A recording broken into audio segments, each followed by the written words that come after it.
салом дӯстон, имрӯз мехостам дар бораи санги гурдаҳо, сабаб ва пайдоиш ва тарзи табобати онҳо ба шумо маълумот диҳам. Санги гурдаҳо бо забони дигар агар гӯем, мочекаменная болезнь яке аз бемориҳои маъмултарин дар урология ба ҳисоб меравад. дар марҳилаҳои аввали пайдо шудани санг он ягон аломатҳо, нишонаҳо надорад. Бо вуҷуди калон шудани санг дар гурдаҳо, нишонаҳои он низ пайдо мешавад. сабаби пайдоиши санг дар гурдаҳо аз чӣ вобаста аст? дар нигоҳи аввал ин аз хӯрокҳое ки шумо ҳаррӯза истеъмол мекунед, аз он вобастагии калон дорад. масалан, шахсоне ки бисёртар хӯрокҳои тезӣ, шӯрӣ, меваҳои цитрусӣ, бисёртар гӯшт ва нӯшокиҳои спиртӣ истифода мебаранд, дар онҳо пайдошавии санг бисёртар дида мешавад.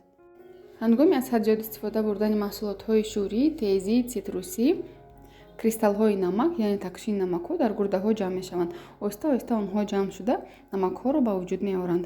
сабаби дигари пайдошавии сангҳо ин бемории ғадудии сипаршакл, вайроншавии мубодилаи моддаҳо дар организм, фарбеҳӣ, гиподинамия яъне камҳаракатӣ ва ирсият мебошад. ва шахсоне ки беморанду муддати тӯлонӣ аз ҷой хеста наметавонанд, дар онҳо низ пайдошавии сангҳо дида мешавад. санг дар гурдаҳо якчанд намуд мешавад ва аз ҳама бисёртар сангҳои уратӣ, яъне уратнии камнӣ, сангҳои аксалатнии камнӣ ва сангҳои фосфатӣ дида мешавад. сангҳои уратӣ дар шахсоне дида мешавад, ки бисёртар маҳсулотҳои гӯштӣ, панир ва маҳсулотҳои спиртӣ истифода мебаранд. сангҳои аксалатӣ бошад дар вақти аз ҳад зиёд истифода бурдани меваҳои цитрусӣ, ширинӣ, қаҳва пайдо мешавад. дар баъзе ҳолатҳо пайдошавии сангҳо аз истифодаи доруҳо низ вобастагии калон дорад. масалан, шахсоне ки аз ҳад зиёд аскорбиновая кислота истифода мебаранд ва шахсоне ки бетартибона маҳсулотҳои калтиро истифода мебаранд, дар онҳо низ пайдошавии сангҳо дар гурдаҳо дида мешавад.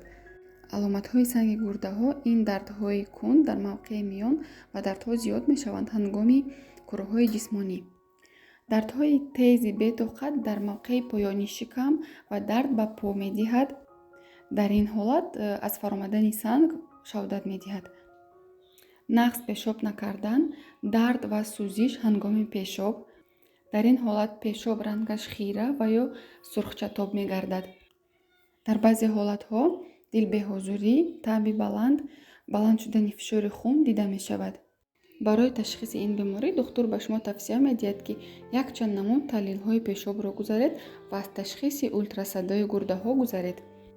баъди муайян кардани санг, миқдори онҳо ва андозаи онҳо, духтур ба шумо якчанд намуди табобатро, ки барои шумо мувофиқ аст, тавсия медиҳад.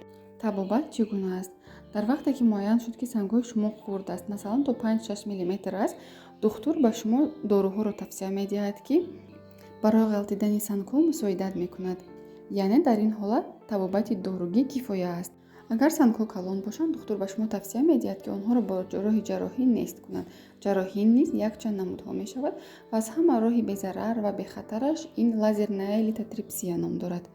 кадом намуди ҷарроҳие ки барои шумо мувофиқ аст, танҳо духтури табобатии шумо метавонад ба шумо тавсия диҳад. чӣ кор кардан дар кор ки санг дар гурдаҳо пайдо нашавад? дар аввал шумо бояд аз маҳсулотҳои шӯрӣ, тезӣ, ширинӣ аз ҳад зиёд ва маҳсулотҳое ки аз ҳад зиёд газнок мебошанд даст кашед. тарзи ҳаёти солимро барои худ пешбинӣ кунед. бисёртар об нӯшед, ба варзиш машғул шавед ва бисёртар ҳаракат кунед. умедворам ки навори имрӯза ба шумо писанд омад. чун ҳар вақта лайку комментарияи худро фаромӯш насозед. саломат бошед.